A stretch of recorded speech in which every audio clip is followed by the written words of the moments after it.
From the kitchen of the cabin and around the world, this is Voices from the Solitude, a podcast about the coronavirus and gaming.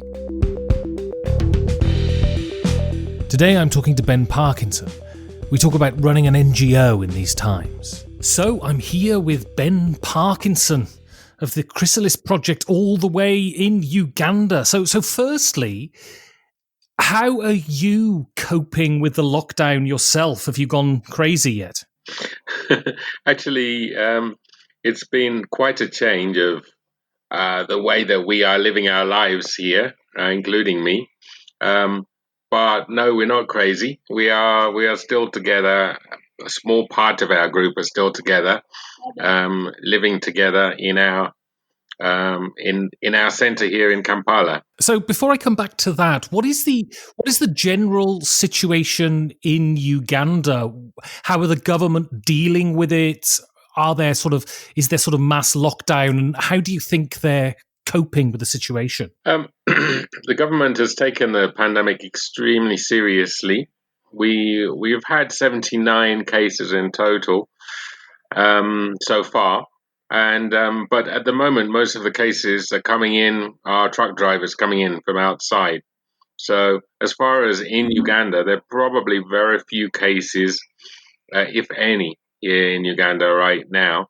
But there is a lockdown. There is a curfew from 7 till 6:30 in the morning. Only food businesses and certain other key essential businesses are allowed to operate. There is no transport here of any kind. You can't move as a human being. You can't choose to move somewhere from without special permission. And even the hospitals are closed for operations at the moment while they're dealing with the few coronavirus cases that there are. There are still some people in hospital, but I think there's around 50 now that have been discharged. And so far, fortunately, we've not had anyone die here in Uganda for coronavirus. But yeah, the transport is really problematic. We have to walk everywhere. Everyone does. And one of the main issues is where there are families. Maybe some of your listeners will remember that we are based here right next to a large slum area. A lot of the families in that area, they are struggling a great deal now because they are not allowed to operate their business. Some of them might have been operating motorcycles, and the income from that would have paid for their family's food. But right now, a very large number of those living near us, they have no means of income right now and haven't had for the last, we're about 4 weeks now that we've been under lockdown. So and what are people doing? How are they coping then? Well, I think most people are just kind of, if they are not allowed to operate their business, they are simply waiting for the government to change and allow them to start doing it. And you will walk around and you will see a lot of people chatting together at the front of their shops saying, well, we can't open, but we'll just wait until we are able to. Those people, they are reliant on either government support, because the government have been providing food to certain families who have suffered specifically because of the new rules. Or I'm hearing from some that they are calling people living in the villages saying, please send me money. We can't actually earn any money here right now. And that's kind of, often it's the other way around. People are sending money back to the village, but this time people are being supported by others who are living in the villages, because it's actually a bit, I would say it's necessarily easier, because in the villages you have to walk a very long way if you haven't got any transport. But the villages, at least they have food that they've been growing, and they're able to kind of survive a bit more easily than the ones living here in the inner city areas. And so this is as you say, this is the coronavirus has basically flipped the welfare of people in the country then. I think the ones that have been operating a food business, they are probably about where they are. Although there's less money going around, I would imagine that they're probably taking a little less than they normally do. But at least they are not completely out of business right now. But the ones that were not doing that, they can't operate. Yeah, and that means that they are really in a lot of trouble. We know the government has been trying very hard to distribute food, but they have not reached everywhere yet, even in the 4 weeks that we've had. And so Chrysalis has been trying our best to meet emergency needs for some of the families that we know here. And so when you say meet emergency needs, what are you doing? Are you distributing food, distributing clothes, that kind of thing? Yeah, we've developed a 5-day survival box. And we are where that family has not yet received any government support. We've been able to find some money so that we can buy that on their behalf to keep that family going. And we don't know everyone that lives around here, so we're just working with the children and their families who we have been supporting over the last 10 years or so that we've been here. And so coming to your situation then, so you said it's not just you in the centre, you're staying with other people. Who are the people who are staying with you, and why are they in the centre? Why are they not home with their families? Not everyone that we have here have a family to go back to. In some cases, it was a very long distance. In some cases, their families are unable to support them for whatever reason. And I also have a staff member here that is working with me, who used to be a beneficiary of our organisation, but now is part of the staff team. So yeah, there was a directive by the government that we send all of our beneficiaries home, and we complied with that. Because it had to be, but the ones that have been 18 years and above were able to stay here. So those are the ones we've kept. And so how are spirits there? Are people going stir crazy? Are you managing to find things to fill your time with? Well, we identified really right at the beginning that this was not going to be over in a couple of weeks. You could see the writing on the wall as far as the pandemic is concerned. So we met right early and we discussed what we wanted to achieve during this period. And so each member that is staying here at the centre has their own project. And that's actually what the Butterfly Project does on an ongoing basis. We have our own social projects that we are pushing forward. So, each one, we've still got internet, we've still got most of the facilities that we've had up to now. And so, they've identified a project that they wanted to do, and they're carrying it out, the ones that are staying here. So it's been quite good, really, in that respect, because these are young people who should be at school at the moment, but they're using their time in a productive way, rather than just, as you say, going stir crazy at home, as very many people are. So we're fortunate here, at least at the centre. But our beneficiaries out in the villages, they are finding themselves in much more, let's say, it's not easy for them to do anything.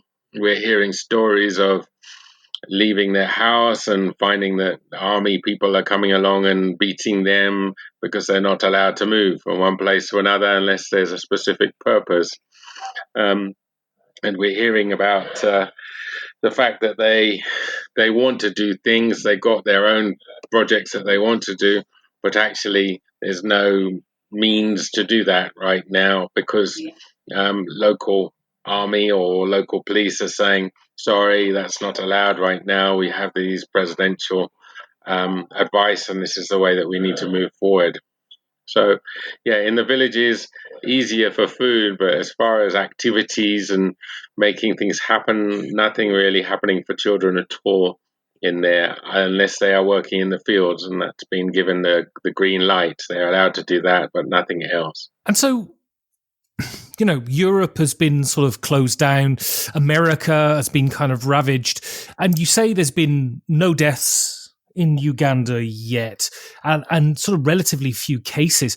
Why do you think that is? Has any sort of findings come out as to why Africa hasn't yet been affected in the way that Europe and America has? Well, I think we probably all read the same information about the potential that the climate has had, but I can't really comment on it.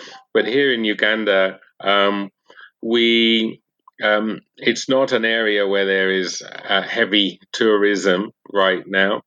Obviously, people do come to visit Uganda. And there was a mistake made earlier on where people were coming back from Dubai, and most of the cases that Uganda have had early on, they were from this particular group that came back from another country, and they weren't identified immediately as being sufferers. But the government has been the lockdown is, I believe, it's been really very effective. Even though it's been stringent, it's been very effective. They moved very quickly. As soon as they realized that cases were coming in, they stopped all planes coming in. They stopped all people traveling in with cars. The only thing that was allowed was freight transport.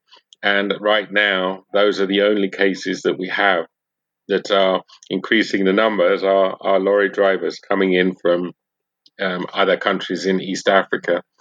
So I think the government moved. I guess they could have moved a bit more swiftly, but they moved very swiftly, and so then that's the reason the cases are so low. I suppose you can also say we've been lucky, and we've not had at any point a large number coming in which were not able to be traced. The government has been out there, or the Ministry of Health has been out there tracing all of the people that came in and checking in the communities. And they tested 500 people yesterday, and there were no cases. So I think it would be quite reasonable to say that it's unlikely that there are any cases, at least above maybe 10 or 15 cases in the country, which are not already being managed by the Ministry of Health. But obviously, that's not the case in most countries. As far as other parts of Africa, well, I think we have the worst still to come. Other countries are really struggling, but Uganda is, under its lockdown, it is keeping coronavirus out. I would hope that if the lockdown continues in exactly the same way, it would continue to avoid lots and lots of new cases. But if there's a relaxation of some kind, which might allow people to have freer movement from one place to another, I suspect that the cases might start to move up more swiftly. And obviously, once you get to a certain stage, it's out of control, and then we worry about what might happen after that, whether the health provision that we have here in Uganda would be able to handle it. And that's why they've been very serious right from the beginning, because obviously health provision is not as good as it ought to be here. Well, it's no coincidence that I've been talking to you, because you are. My listeners will know, and the board gaming world will know that you're famous for having done the board game convention in Gulu, and so. How is the gaming going for you? Are you still managing to keep it up? Are you still managing to play games under this lockdown?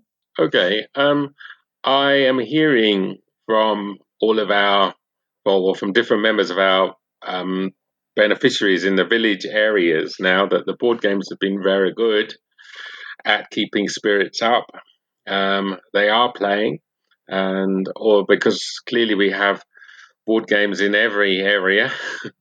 And so there's a selection of games that they can play in the village areas.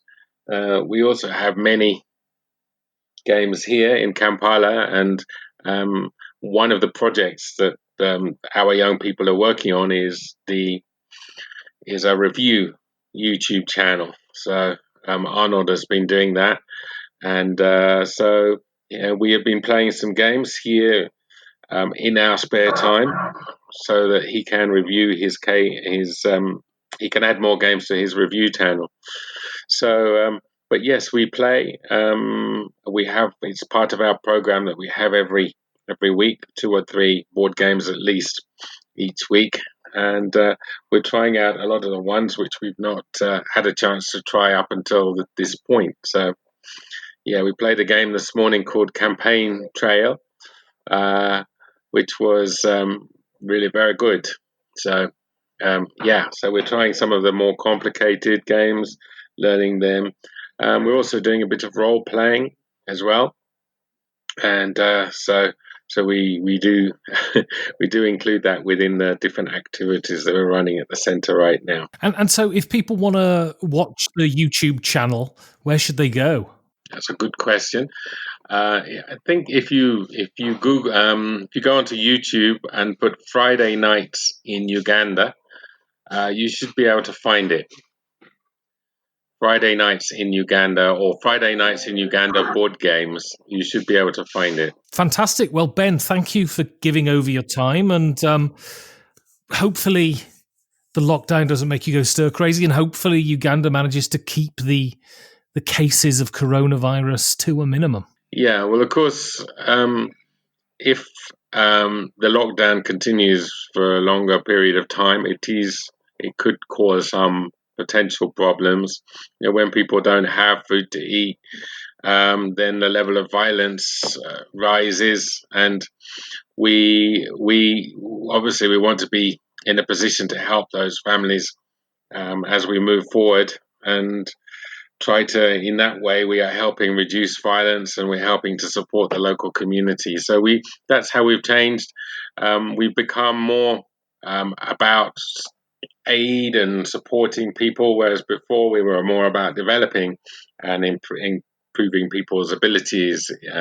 So we've changed our focus very slightly, but no, I think as an NGO, that's important for us to be able to do and adapt to the situation like everyone is around the world as best they can. And finally, if people want to donate to help you out with the work that you're doing, how can they do that?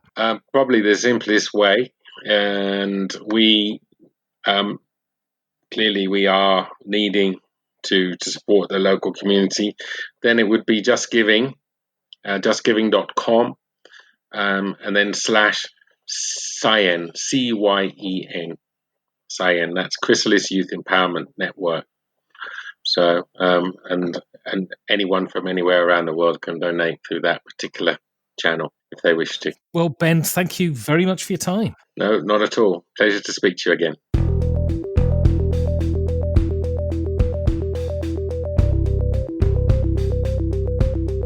If you want to support content like this, you can go to patreon.com/5G4D. Thank you for listening. Stay safe, and if you can, stay at home.